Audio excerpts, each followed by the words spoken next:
चुनाव जब आता है तो अपनी अपनी पार्टियां है, सभी का गठबंधन में, चाहे इंडिया गठबंधन हो या इंडिया गठबंधन हो, तो ये चुनाव के पहले चलता है, सब अपनी अपनी डिमांड रखता है। हम ही लोग डिमांड मांगे थे, भाई ने हम कम से कम 22 सीट पे यहाँ झारखंड में लड़ेंगे, तो हमारा डिमांड था इस बार जो है हम लोग उड़ीसा पार कर देंगे, छत्तीसगढ़ पार कर देंगे बोलते थे ना। तो यहाँ की जनता पार किया, हम नहीं, चूंकि जनता की वो आवाजें थी। इंडिया गठबंधन के रूप में तेजस्वी यादव जी को देख रहा है, तो हम लोग डिमांड की 81 से 40, 40 से 22 कितना मिला हम लोग, तो आप समझिए उसी तरह डिमांड करते हैं। जब बड़े नेता लोग जो बैठेंगे, जब तय हो जाएगा, जो तय होगा उस पर हम लोग खड़े उतरेंगे, काम करेंगे। नमस्कार, आप देख रहे हैं लाइव लगातार और मैं हूं मंजुषा भारद्वाज और आज हमारे साथ है उद्योग एवं श्रम नियोजन मंत्री संजय प्रसाद यादव जी। बिहार में राजद तरह से कह सकते हैं सबसे बड़ी पार्टी है, क्योंकि काफी पुरानी पार्टी भी है, वहां पे वर्चस्व रहा है लालू जी का। और इसके बाद इस बार के चुनाव में क्या कुछ उम्मीदें हैं, क्योंकि झारखंड के भी विधानसभा चुनाव के दौरान हमने देखी थी कि बहुत कुछ एक तालमेल नहीं बैठ पा रहा था, उसके बाद फिर तालमेल बैठा और उसके बाद आप लोग आए और आप लोगों ने पूरे दमखम के साथ यहाँ पर जीत हासिल की और आरजेडी ने यहाँ पर भी अपना एक वर्चस्व दिखाया। तो इस बार वहां के चुनाव में क्या उम्मीदें हैं?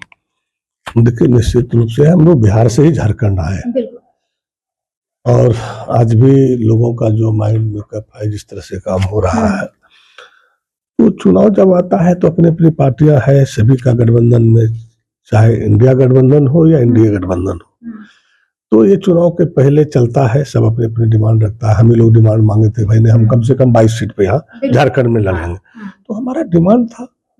तो उसी तरह से सभी पार्टियां की अपना अलग अलग डिमांड रहता है, लेकिन जब बड़े नेता बैठते हैं तो अपना बड़े नेता ने राज्य हित में, देश के हित में डिसीजन लेता है कि भाई हम कितना सीट पे लड़ने से हम यहाँ पे सीट निकाल सकते हैं, कितना सीटों पे कौन बढ़िया प्रदर्शन कर सकता है। तो ये सब जब बड़े नेता लोग बैठते हैं तो वो लोग तय करते हैं, तय करने के बाद डिसीजन लेते हैं। सब लोग चाहता है यहाँ कांग्रेस का कैंडिडेट है, तो हम चाहते हैं वो मेरा अपना कैंडिडेट है।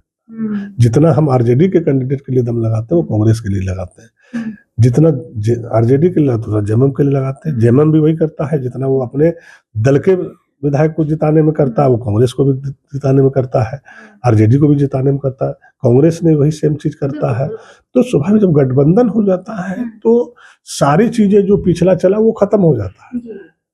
मतलब ये कह सकते हैं कि आने वाले जो बिहार में विधानसभा चुनाव है, उसमें झारखंड के विधानसभा चुनाव के दौरान जो बातें नजर आई वो देखने को नहीं मिलेगी।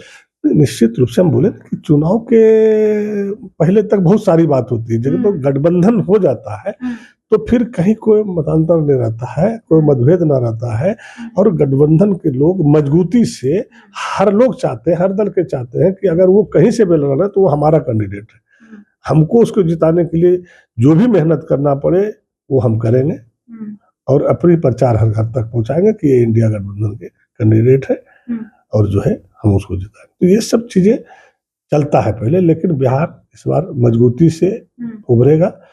और जिस तरह से यहाँ बोलता था लोग, आप लोग भी चलाते थे 65 सीट पार करेंगे, हम लोग कहते थे कहाँ 65, इस बार जो है हम लोग उड़ीसा पार कर देंगे, छत्तीसगढ़ पार कर देंगे बोलते थे ना।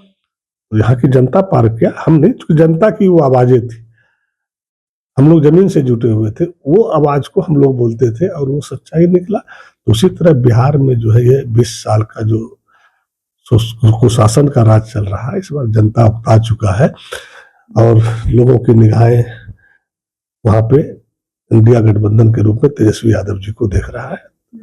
और जो वहां की आवाज है, जो पहले लोग कहता था कि ये पार्टी तो मुसलमानों की और जादुओं की पार्टी है, लेकिन हम बता दें आज के डेट में A to Z की पार्टी है। आप गोड्डा में ही देख लीजिए, हम जहाँ चुनाव जीतते हैं मेरी कितनी आबादी है, लेकिन आज सभी लोगों ने, अगला बार भी दिया लेकिन सरकार ने साजिश करके बहुत थोड़ा सा वोट में हरा दिया हमको, और इस बार तो इतने दे दिया कि थोड़ा कम ही ना रहे। तो ये चलते रहता है, और बुद्धिजीवी का इलाका है, तो बुद्धिजीवी भी देखता है कि हमारे लिए हर मुसीबत में कौन आ सकता है, हमारे दुख सुख में कौन आ सकता है, हमारे शादी ब्याह किराया दरों में कौन आ सकता है। तो यहाँ अब जात पात की राजनीतिक नहीं रह गया, अब जमात की राजनीतिक हो गया। और बिहार में भी झारखंड की हवा बह रहा है, और वहां हर चीजों से उठ करके तेजस्वी यादव पर देख रहा है। ताकि आज 2.5 साल में जो 5 लाख लोगों को नौकरी दिया, तो क्या खाली ज्यादा मुसलमानों को दिया? लिस्ट उल्टा के देख लिए। तो ये सब बातें अब रहने गया, यंग है और यंग लोग अब जो है जात पात को नहीं मानता। ये पुरानी परंपरा था, पुरानी कथा था, चलता था। लेकिन अब आप जो मेहनत कीजिएगा, आप जो काम कीजिएगा, आपका जो व्यवहार रहेगा, जो लोगों से प्रेम रहेगा, मोहब्बत रहेगा, वही काम आएगा। और उसी चीजों को देखता है कि आपको जिताने से इलाके को कितना लाभ हो सकता है, क्षेत्र का विकास कितना हो सकता है। अगर कोई मुसीबत हमारे ऊपर आ गया तो हमारे लिए कौन सा नेता खड़ा हो सकता है। तो अब दल से ऊपर भी देखता है, कैंडिडेट को भी निर्भर करता है। तो वैसे कैंडिडेट को भी हम लोग चूज कर रहे हैं कि ताकि हर चीजों से उठ करके जनता का सेवा करे, वहां का विकास करे और लोगों के साथ अपना भाईचारा, प्रेम, मोहब्बत बनाए रखे। तो क्या सीटों के बंटवारे को लेकर भी कुछ बातें हुई हैं? क्योंकि ये खबरें सामने आ रही थी कि सीटों के बंटवारे को लेकर बातें सामने आ रही है। अगर बात नहीं बनती है तो शायद वहां पर जेएमएम अकेले भी चुनाव लड़ने की तैयारी कर सकता है बिहार में विधानसभा चुनाव को लेकर। तो क्या इस तरह की बातों के बारे में क्या कहना है? देखिए, हम तो अभी तक इस तरह की कोई बात सुने नहीं है। और हम लोग तो देखिए, चाहे तीनों के बड़े गार्जियन ले ले, सोनिया जी हो, गुरु जी हो या लालू जी हो, आप तीनों का प्रेम जानते ही हैं। और आज के डेट में चाहे तो हेमंत जी हो, बड़ा भाई के रोल में है, तेजस्वी यादव हो, छोटा भाई के रोल में है, राहुल जी सबसे बड़ा भाई के रोल में। तो आपको लगता है कहीं से इस तरह की कोई मतभेद होगा?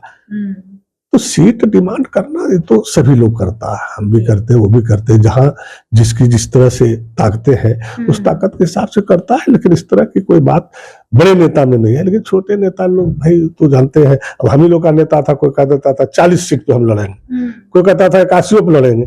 हमको कभी बोलते हुए देखे, हम बोले ये तो हम इसका निर्णायक है ही नहीं, ये निर्णय हम ले ही नहीं सकते हैं, तो हम कैसे बोलेंगे। हम तो सीधा बोलते हैं कि नेता जो तय करेगा, हम लोग तो नेता के सहारे पे चलते हैं ना। नेता जो भी बड़े नेता लोग तय करेगा, हमको उस पर काम करना है, उस पर खड़े उतरना है।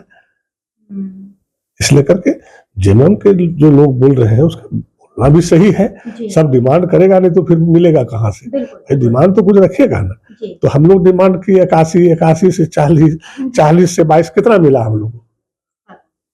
तो आप समझिए, दूसरी तरह डिमांड करते हैं। जब बड़े नेता लोग जो बैठेंगे, जब तय हो जाएगा, जो तय होगा उस पर हम लोग खड़े उतरेंगे, काम करेंगे। तो ये आपने सुना, हमारे साथ हैं श्रम नियोजन मंत्री संजय प्रसाद यादव जी, जिन्होंने राजनीति से लेकर राज्य में विकास की योजनाओं तक की सारी बातें बताई और साथ ही साथ राज्य सरकार कैसे काम कर रही है, आने वाले दिनों में उनकी क्या कुछ योजनाएं हैं ताकि यहाँ के जो लोग हैं, यहाँ के जो श्रमिक हैं, उनको पलायन करने की जरूरत ना पड़े और उन्हें रोजगार यहीं मिले।